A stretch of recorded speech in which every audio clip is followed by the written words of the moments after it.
भगवान की भक्ति में लज्जा नहीं करनी चाहिए, बिल्कुल भी लज्जा नहीं करनी चाहिए।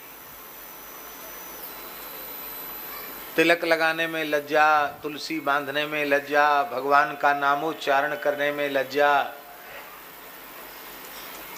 कथा कीर्तन में लज्जा।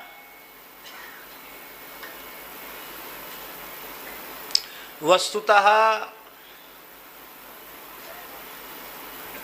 जो अकार्य करने में, अकार्य, कार्य नहीं अकार्य, जो अकार्य करने में हमें लज्जा की अनुभूति होनी चाहिए, वहां तो लज्जा हो नहीं रही है।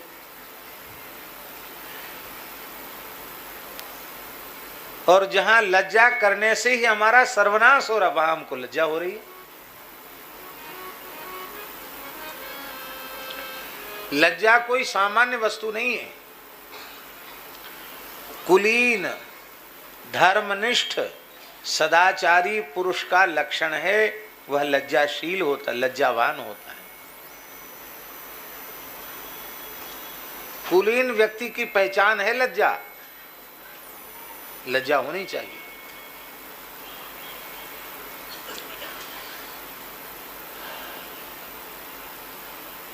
धर्म की जो 13 पत्नियां हैं, उन 13 पत्नियों में एक पत्नी है ह्री। क्या है? ह्री। ह्री माने होता है लज्जा, माने धर्म की शक्ति लज्जा है। और धर्म ने ह्री के गर्भ से विनय को जन्म दिया। प्रश्रय माने विनय। धर्मशील व्यक्ति लज्जावान होता है, और जो लज्जावान होता है वो विनयी होता है, विनयशील होता है। निर्लज्ज व्यक्ति को अपने से बड़ों को अपमानित करने में भी लज्जा नहीं आती।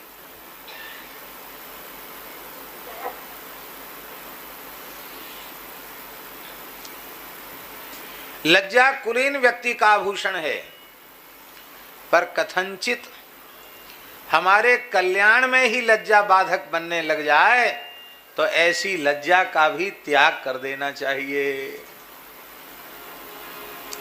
अक्रूर जी ब्रज में आए श्री कृष्ण बलराम को लेने के लिए, और जब गोपियों के कान में ये खबर पड़ी कि प्रातःकाल होते ही अक्रूर हमारे प्राण जीवन धन कृष्ण बलराम को लेकर मथुरा चले जाएंगे, तो वहां गोपियों ने जो कुछ गाया वो सुनाना हमारा प्रयोजन नहीं है। वहां केवल एक विशेष बात को हम रेखांकित करना चाहते हैं, वो ये है कि गोपियों ने कहा कि अब हम लोक लाज नहीं रखेंगे, अब हम लोक लाज का त्याग कर देंगे। हमारे जो जेठ लगते हैं, ससुर लगते हैं, हमारे पूज्य गुरुजन लगते हैं, वो भले ही हमारे सामने खड़े रहें, अब हम उनकी लाज नहीं रखेंगी। अब तो हम रथ के आगे लेट जाएंगी, श्री कृष्ण का हाथ पकड़ लेंगी, कोई कहती है चरण पकड़ लेंगी, कोई कहती है पीतांबर पकड़ लेंगी, जाने नहीं देंगी। अब बड़े बूढ़ों की लाज नहीं करेंगी हम। क्यों? विसृज्य लज्जाम रुरुदुस्म सुस्वरम। लज्जा का विसर्जन कर दिया गोपियों ने। विसृज्य लज्जाम रुरुदुस्म सुस्वरम। गोविंद दामोदर माधवेति विसृज्य लज्जाम रुरुदुस्म सुस्वरम।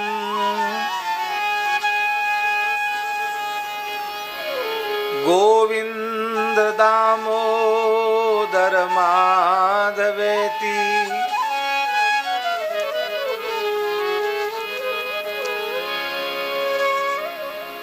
और वैसे देखा जाए तो या श्री स्वयं सुकृतिनाम भुवनेश्वर लक्ष्मी पापात्मनाम कृतधियाम हृदयेषु बुद्धि श्रद्धा सताम कुल जन प्रभवेशु लज्जा। ये लज्जा भगवती का स्वरूप है।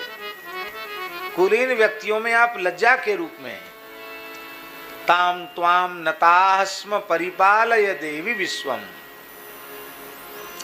लेकिन यदि लज्जा ही भगवान के प्रेम में बाधक बनने लग जाए तो लज्जा का त्याग करना चाहिए।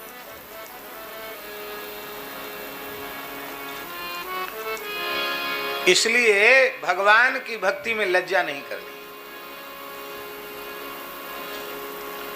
एक महात्मा कहते थे केशवराम जी, विनोद में बोलते भजन में बाधक सबसे बड़ी बीमारी क्या है? भगवत भजन में, भगवत स्मरण में बाधक सबसे बड़ी बीमारी क्या है? तो सबसे बड़ी बीमारी है, ये महात्मा कहते थे, यही तो है सबसे बड़ा रोग कि क्या कहेंगे लोग। हम माला फेरने लग जाएंगे, तिलक लगाने लग जाएंगे, कीर्तन करने लग जाएंगे, तो पता नहीं चोटी रखने लग जाएंगे, संध्योपासन करने लग जाएंगे। अरे ये आंख नाक कान दबा के क्या कर रहे हैं? पानी में इधर उधर पानी क्यों उलीच रहे हैं? तर्पण करने लग जाएंगे। तो ये जो हमारा साधन है, इसमें सबसे बड़ी बात है क्या कहेंगे लोग। कहेंगे तो कहेंगे। बस एक बात बड़ी ध्यान से हम सबको जाननी चाहिए, समझनी चाहिए। हमारी कोई भी क्रिया किसी को ठगने के लिए, किसी को रिझाने के लिए, किसी को आकर्षित करने के लिए नहीं होनी चाहिए। उत्तम से उत्तम क्रिया, साधन की क्रिया किसी को ठगने के लिए, किसी को रिझाने के लिए, किसी को आकृष्ट करने के लिए की गई है, उसी क्रिया का नाम है दंभ। और ये दंभ जो है ना, सबसे खतरनाक है। सारे विकार पकड़ में आ जाते हैं। काम विकार किसी में जगेगा तो पकड़ में आ जाएगा उसकी हलचल से शरीर की। क्रोध जगेगा तो पकड़ में आ जाएगा, लोभ जगेगा तो भी पकड़ में आ जाएगा, मोह भी पकड़ में आ जाएगा, अहंकार भी पकड़ में आ जाएगा। ये दंभ रहता है पर पकड़ में नहीं आता।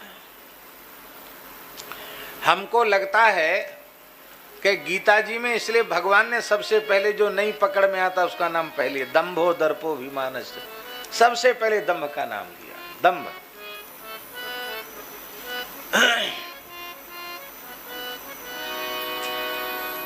हम जो कुछ करें अपने प्राण जीवन धन भगवान को रिझाने के लिए करें बस। उसमें यदि लज्जा बाधक बन रही हो तो लज्जा का त्याग कर दें।